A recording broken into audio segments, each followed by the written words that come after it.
嗨，我是巧儿，今天呢要跟你分享如何帮不同品牌的搅拌机调整到最佳高度。不要小看这步骤，调整前跟调整后结果天差地远。那我们就开始吧。如果你的桌上型搅拌机有发生以下任何一个状况，很有机会表示它不在最佳高度，像是最低的蛋白量达不到，面团花很久时间成团。刚好最近有巧手问我，为什么搅拌一阵子，它的面团还是很黏，无法脱离钢盆？这些问题应该都是出在搅拌钩需要调整了。今天的影片会详细说明不同品牌该怎么做最佳高度的测试，以及如何调整。完全不需要特殊工具哦，只要3样：桨状钩、螺丝起子、十字或是一字，每家品牌不同，以及硬币。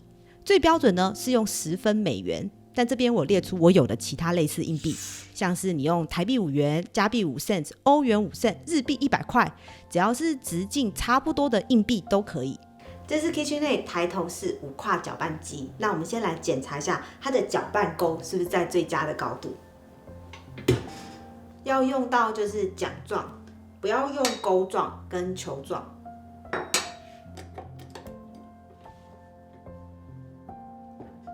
把硬币呢放在它的沟槽，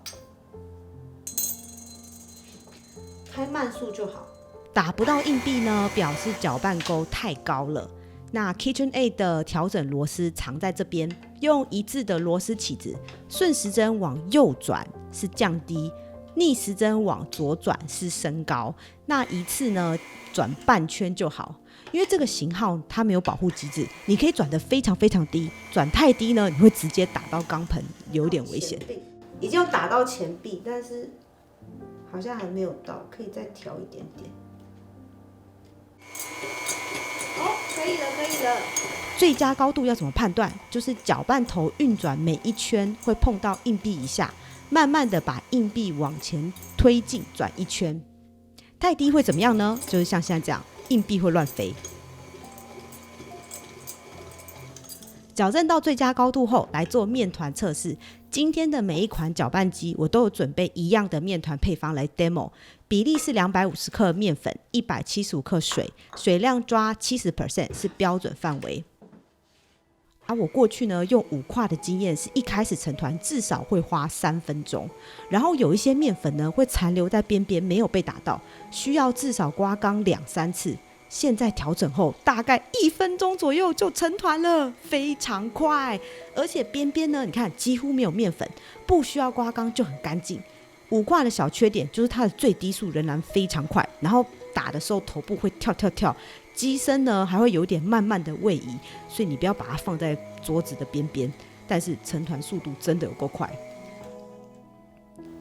其实效感很棒，有史以来最好一次。对啊，几乎不沾什么粉。I know， 只是要把它弄下来而已。对啊。好的，调整完后打面团的速度，连小当家都相当惊艳。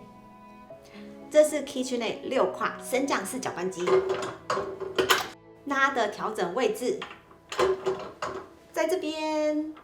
不过呢，它跟5跨的调整方向刚好是相反的，但是不要担心，它有个保护机制，所以你只要拿你的一字起，如何调到最佳的位置，逆时针转到底，这样就可以了。那我们来测试。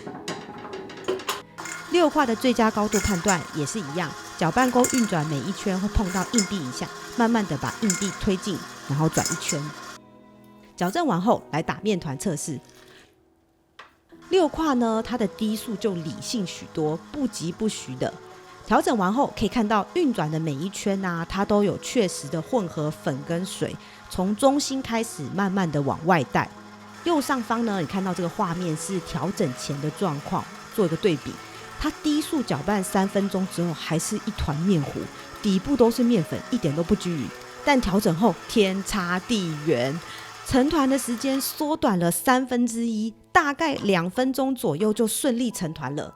那6跨呢，它打面团非常的冷静，机身不会有任何的晃动或是位移，是不是差很大？这是 SMAG 的搅拌机，那它的容量呢是5跨，然后跟其他抬头式搅拌机一样，它的调整位置藏在这边。它的螺丝呢是十字的，所以你要用十字的起子。那这一台呢，一样有保护机制，所以调整的方式呢，就是往顺时针方向转，然后转到底，这样就是最佳位置。那 SMAG 的搅拌头呢，跟其他家有点不太一样，给大家看一下，它这2个呢都是甜点搅拌面糊用的，然后这个是它的面团钩。那所有的配件里面呢，球状的搅拌头，我们发现它是最长的，所以用它来调当成基准。好，调完之后，我们现在可以来测试。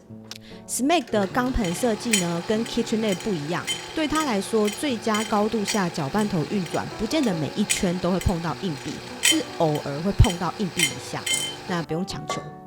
矫正完后，来打面团测试。SMAG 搅拌机初登场，这是它的最低速。比 KA 的6跨最低速再快一点，但比5跨慢很多，所以介在中间。调整前后呢，也是差别很大。现在它每一下都有确实的混合干湿材料。右上方这个画面呢是调整前，虽然面团呢配方不一样，但是你可以看到搅拌钩呢很容易空转，然后勾不到面团，而且打了一段时间之后，面团呢它的底部仍然无法完全脱离钢盆。校正完之后，它的成团速度约在2分钟左右，也是明显的减少非常多，表示形成面筋的速度变快了，面团呢也不容易过热。搅拌到后段的时候，它的面团底部会完全脱离钢盆。每一台呢，我都很想颁个最佳进步奖给他们。今天分享的搅拌机调整方式，连原厂的说明书都没写哦，所以请大家看到之后，再多多宣传给身边的好友了。接下来这2台呢，这一台是3期的7公升搅拌机，然后这一台呢是伊莱克斯大师级搅拌机。这2台呢，虽然都是抬头式，